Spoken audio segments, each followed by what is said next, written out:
Hey guys, my name's Sam and welcome to Prep Medic. This week's video, we are reviewing and testing the Everyday Carry Tourniquet by Snakestaff Systems.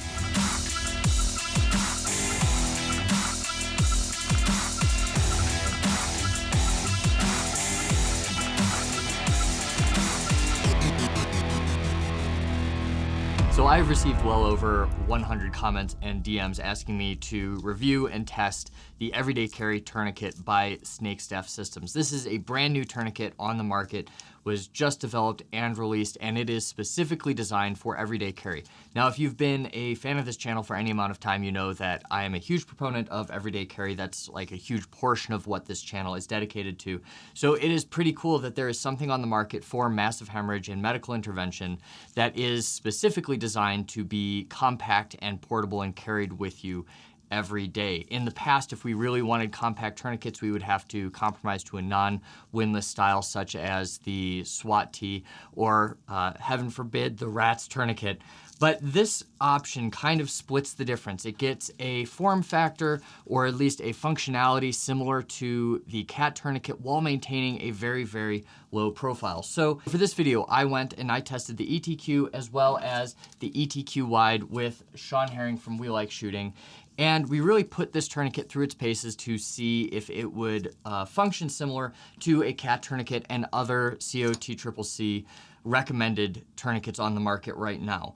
And these results might surprise you. Now, before we get into this video and we really dive into what we found in our testing and kind of the specs of this brand new tourniquet, I need to get a couple things out of the way. Number one, I am not sponsored by these guys whatsoever. They sent me the tourniquets, but as always, I'm allowed to say whatever I want with it, which will become apparent as this video progresses. So no matter what my tests reveal, I cannot recommend anybody go out and buy this tourniquet simply because there's no data to back its use. There's literally nothing out there. So they are working on getting some saves data, some case reports, they're doing testing, but there are no academic papers showing failure points. There's nothing that shows any kind of failure rate for this tourniquet. And while they do claim on their website that it has been tested in a level 5 trauma center, that literally means nothing. Level 5 trauma center is literally the lowest designation of trauma center. This might turn out to be the best thing since sliced bread, but at this point you want to be on the cutting edge of medicine, not the bleeding edge of medicine. And I can't recommend somebody go out and use a tool that we really know nothing about. So that is nothing against this. That's just saying that you don't want to be the test dummy. You don't want your buddy to be the test dummy for a brand new piece of equipment.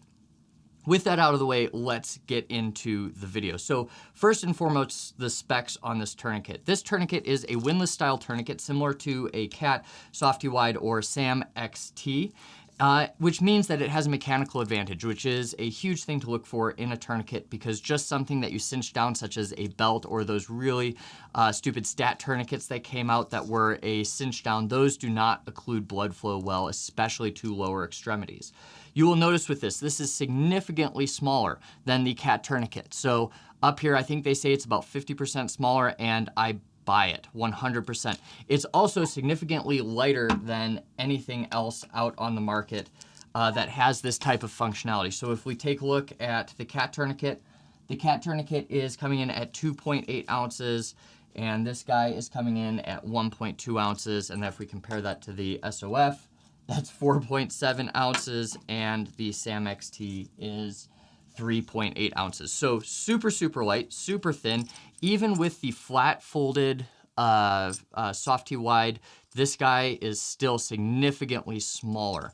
And what's really cool about that, because it was designed for actual everyday carry, you can take this tourniquet and you can put this in pistol mag holders. So if you do have a tourniquet with a sidecar that's meant to carry an extra mag, a holster with a sidecar that's meant to carry an extra mag, you can throw it in there, and this is a great way to carry your bleeding control item. Now, beyond that, they also have a wide version of it, so it's the exact same thing, but the band is a lot wider. One of our tests, we broke the windlass off. That's not actually a failure in the test. We did it so it would break off, so don't pay any attention to that. But you can see that this guy's the exact same product. It is just 1.5 inches instead of 1 inch. This one is in the running to be recommended by TCCC. They're trying to get the recommendation from that committee. But once again, this one will not be eligible simply because it is only 1 inch wide, where the requirement is 1.5 inches. So as far as functionality, this thing has a carabiner up here which locks the windlass in place, but the other thing that this portion does is that they say this can be like clipped around a keychain or a belt loop, because after all, it is meant for an everyday carry tourniquet. They do make a sleeve that goes around this, holds it tight, and honestly, you could put this on keys. I wouldn't put it on my keys, but I've seen people walking around with much bigger carabiners and stuff on their keys than this, so this wouldn't be the most outlandish thing in the world. The band unfurls very similar to a cat tourniquet. It is purely a Velcro lock, so there is no friction lock on this end. When you first get the tourniquet, on the packaging there is a QR code you can scan. It gives you video instructions and written directions. And then right here you have the exact same things on the tourniquet itself. So I think that's a nice touch. You've got the QR code. You can scan and get really quick instructions for application, or you can follow the 1, 2, 3 steps on it. Now this is the pull tab here, and like I said, no friction lock. This is purely a Velcro lock over. You have the windlass, and that windlass will pull this nylon band and tighten the tourniquet.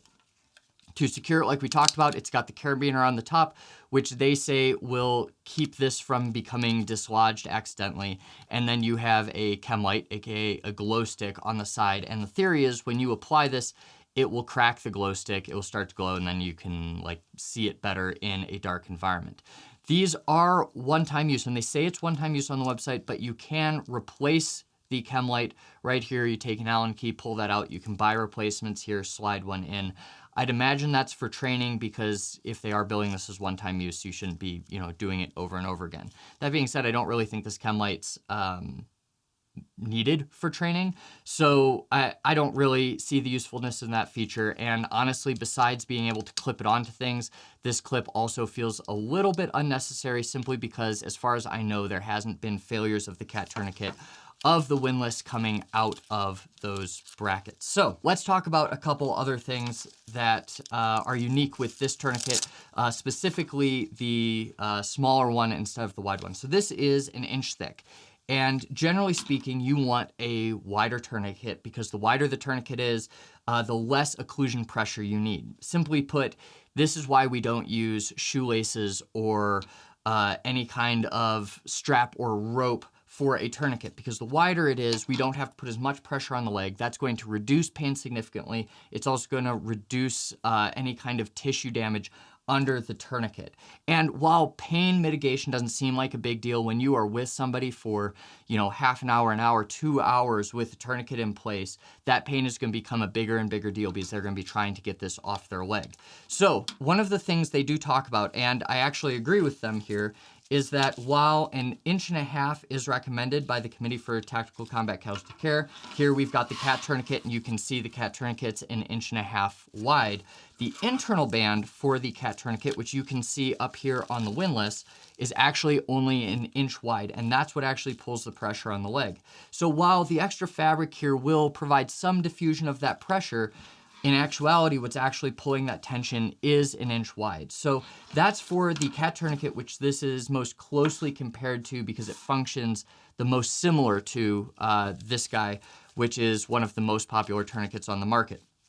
Now, on the flip side, you have tourniquets like the Sam XT, which work in a very similar way to the cat tourniquet. However, this one doesn't really have an internal band. So this band here that actually pulls tension is 1.5 inches wide. Same with the Soft T tourniquet. This guy here, this is the band that pulls tension, and once again, it is 1.5 inches wide. So while the cat tourniquet might have the smaller internal band, pretty much everything else on the market is pulling the tension with the band that they actually claim they are. So let's move on from an overview and talk about what we found in testing and what my feelings on the tourniquet are.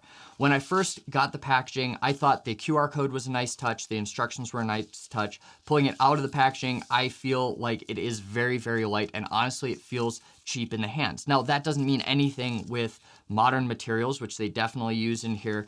And I've seen the torture test videos. This strap was not breaking in anything they were doing. The windlass, no matter how hard I try, I cannot break. And same with the bracket. I can push and pull on that, and it feels very sturdy. Now, in testing, we found a couple things that were relatively interesting and some worries I had with it. So first and foremost, with both these tourniquets, once again, disregard the broken windlass on here. We did that on purpose. Is this fabric is very, very thin, and that's to reduce weight. But that also means that it's a lot more pliable than anything else we have up here. So if you take the cat tourniquet and we take one strand of it, I can bend this over, but it's not quite as easy. It will stick to itself, but I've never had a problem in application with it actually sticking to itself and bunching up. Whereas these ones, when we started to apply them, we actually got several times where the process of putting it up the arm would roll it up, and we'd get kind of this kinking in the fabric, making it very hard to get on the arm. Now, this was pretty easily fixed in a very controlled environment when our heart rate was relatively down. But I could imagine in an emergency scenario that could be a failure point and an issue. The smaller version had that issue as well, but it was a little bit less pronounced just because there's less fabric to be folded over on itself. It does make it hard to get through the friction lock, but where we had the main issue was pulling this tail, securing it to itself. It did not do a great job with that while it was bunched up. The second thing we noticed is that when you're putting it on, it is relatively painful, and we kind of suspected that because this is so thin. So Sean said this was one of the more painful tourniquet applications he's had, and he's tested the RATS tourniquet, the STAT tourniquet, all of these other ones on the market, and this one was relatively painful. I did some self-applications, and I agree, it is relatively painful. Once you get it on, when you are actually securing the windlass, we had another potential failure point where we were turning the windlass here, trying to get it in this gate, and we were always able to force it through the gate. I never had anything actually like hang up and stick, but there were a couple times where I'd be trying to get the windlass in here, and it was actually hanging up to a point where I had to exert a little bit more force and a little bit more concentration onto getting it in there. Once again, in a classroom setting, it was pretty easy to mitigate that and work through it, but I could see another failure point of getting it halfway, it not locking into place, and then letting it go, and it coming out of those brackets, spiraling out of control. I thought getting it out of this bracket once we were taking the tourniquet off was going to be hard, but that was actually not too bad, and I had no issues there. So the last test we did was Doppler testing, and Doppler testing is an ultrasound device that really detects minute amounts of blood flow. It's really the gold standard in testing tourniquets outside of a real-world environment. So we did applications to the upper extremity with the small and the wide, and then applications to the lower extremity with the small and the wide. I'll let you take a look at that now.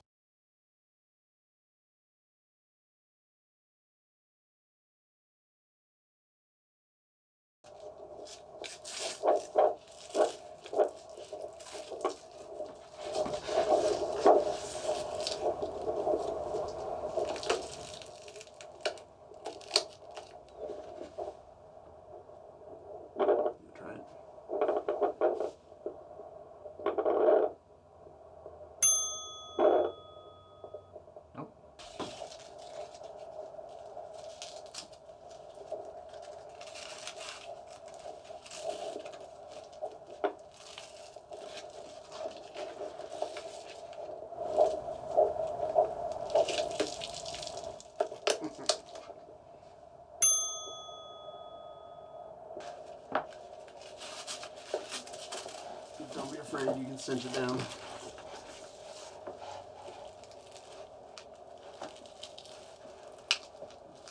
Feels about right.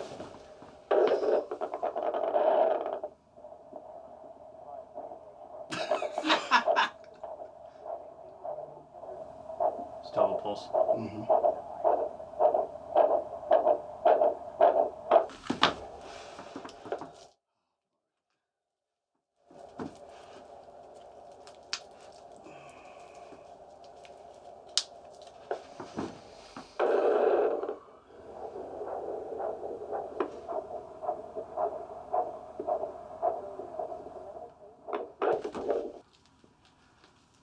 Sorry. Yep. good. Scale of 1 to 10, how'd you rate that pain? It's a heavy 8.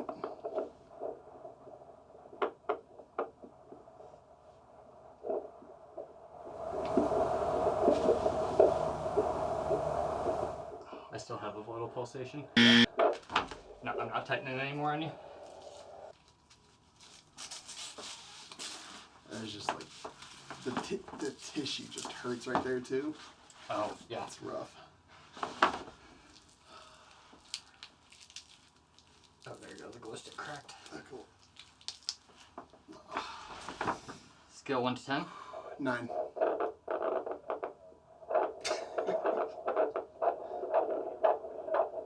Still really good pulses. Yeah.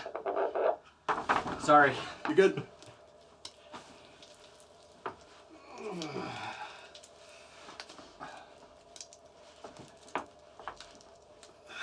Can't get it through there. Go.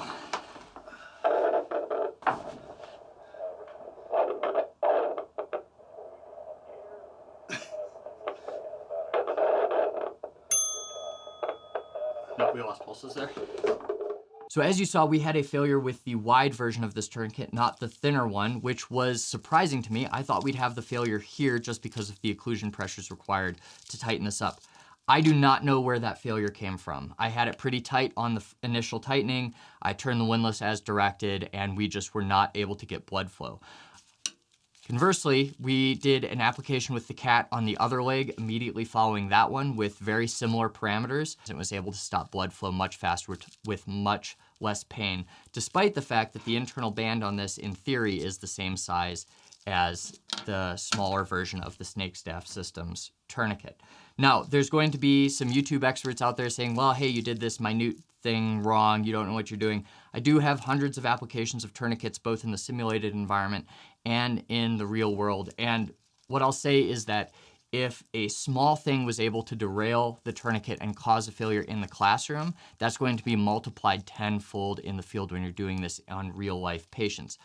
While there is correct ways to apply tourniquets, and you will have failures even with the cat tourniquet when you apply it wrong, there has to be some wiggle room for application and success of the procedure, or it's going to be an ineffective intervention.